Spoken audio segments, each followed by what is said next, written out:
Moving on to the Montfort reforms rejection, or how Indians reacted to the Montfort reforms.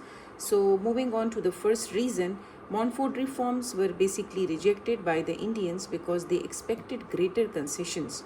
Why they expected greater conditions? Because the Indians had fought in the World War One, and that was basically done for the Britishers. So they expected a greater say, they expected a greater change to be brought by the Britishers in the political reforms. So, looking at the report of Montfort, they were completely unsatisfied and disappointed with the report which was given by the Britishers. So, that's why they rejected it. Secondly, the reforms displayed mainly the power in the hands of the viceroy. So the reforms were rejected as the power resided with the viceroy. Although the Britishers, they granted the locals more say in how their country was going to be governed.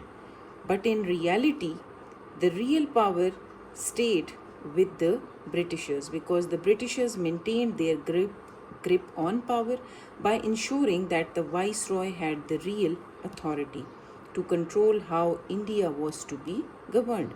So, this was basically not in line with India's demand for self rule, and hence the Indians, they stood up for the rejection of the Montfort reforms.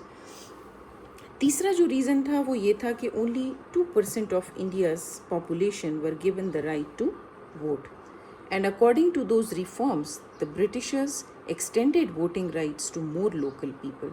उसमें लग तो यही रहा था कि more local people are going to be voting, but new regulations meant that only 5.5 million out of 250 million population could vote.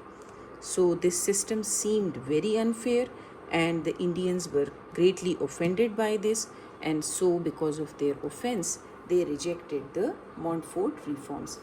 As you know that the why question will come in your 6 marker, so you can explain any two of the reasons that have been given.